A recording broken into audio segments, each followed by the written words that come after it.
अस्सलाम वालेकुम class. Today my topic is international trade. Ban अवी तजारत इसको हम बोलते हैं अगर उर्दू में बात करें। No country in the world can produce everything. ये तो एक फैक्ट है कि कोई भी कंट्री जो है वो सारी चीज़ें अपनी ज़रूरत की पैदा नहीं कर सकती है।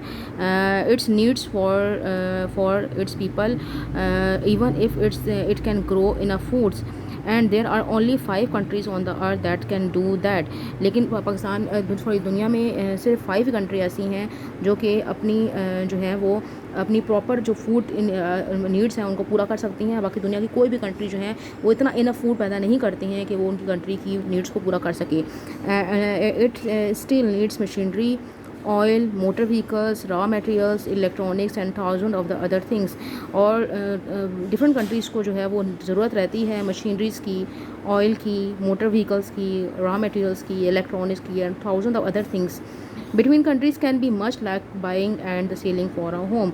और बहुत सारी ट्रेडिंग जो है बेसिकली तजारत जो है बेसिकली क्या है, buying and selling of the things between the two countries. Sometimes in market you can may bargain.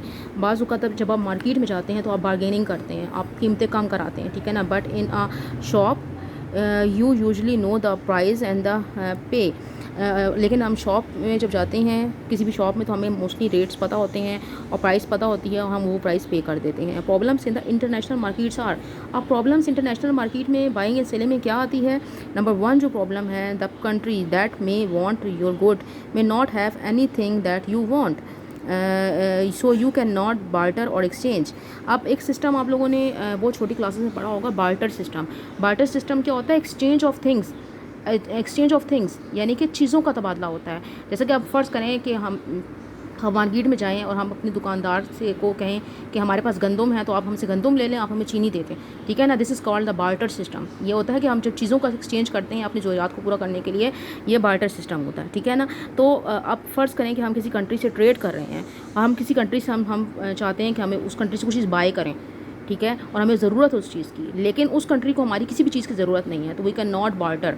हम उनके साथ बार्टर सिस्टम नहीं चल सकते हैं। हम उनके साथ then we have to buy in cash.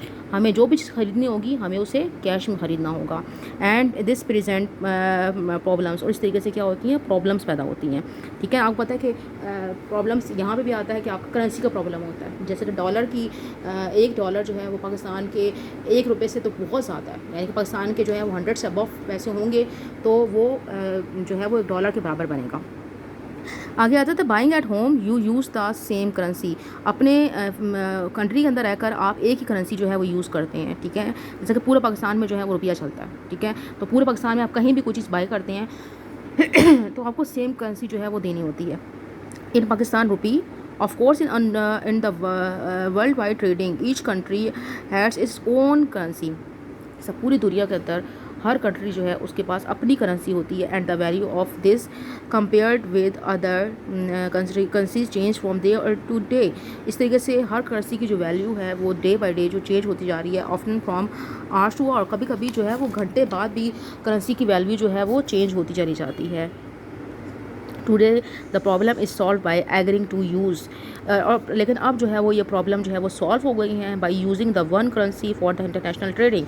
International trading के लिए जो है वो एक करेंसी यूज़ की जाएगी। It is most common being use US dollar.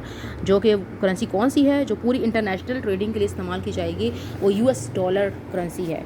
जो कि कोई भी कंट्री कोई बाइंग एंड सेलिंग करेगा एक दूसरी कंट्री के साथ तो उससे जो पेमेंट करना होगी वो US डॉलर में करना होगी। Sometimes the trade is direct. कभी कभी ट्रेड जो होता है वो डायरेक्ट होता है। Japan needs oil for its industry. जो जैसे जापान को अपनी इंडस्ट्री के लिए ऑयल चाहिए होता है, but has none of its own. उसके पास अपना कुछ भी नहीं है ऑयल में।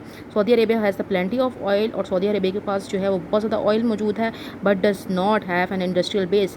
लेकिन उसके पास इंडस्ट्रीज़ नहीं है producing heavy machineries, motor cars and electronic goods. The obvious answer for these two countries is to exchange goods with the cash.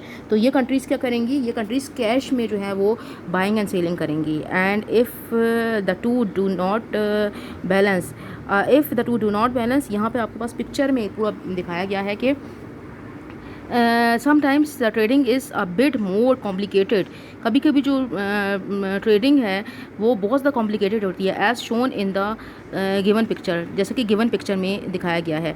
जैसा कि ये सऊदी अरेबिया है, ये यहाँ पे देखिएगा कि ये ऑयल रिच है, ठीक है ना। ये जो है वो अपना ऑयल यहाँ पे सेल करेगा, ठीक है ना। जापान में, जापान इंडस्ट्रियल चीज़ें जो हैं वो बनाकर इनको सेल करेगा। आगे देखिए कॉम्प्लिकेटेड और किस तरीके से हो जाती है। ये सऊदी अरेबिया है, ठीक है ना। ये ऑस्ट्रेलिया, यानी कि डिफरेंट कंट्रीज़ से होता हुआ दूसरी कंट्रीज़ जो है वो इसको परचेज़ करें। ये इसका आपका जो है वो कॉम्प्लिकेटेड वो है। द यूरो, या इन्फो में देखिएगा, the euro the common currency of the European union is also a trading currency.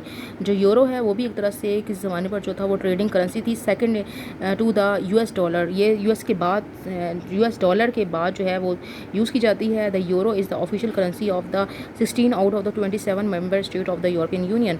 ये जो यूरो है वो बेसिकली 16 कंट्रीज़ जो कि यूरोपियन यूनियन की स्टेट्स हैं, उन कंट्रीज़ की जो है वो करेंसी है।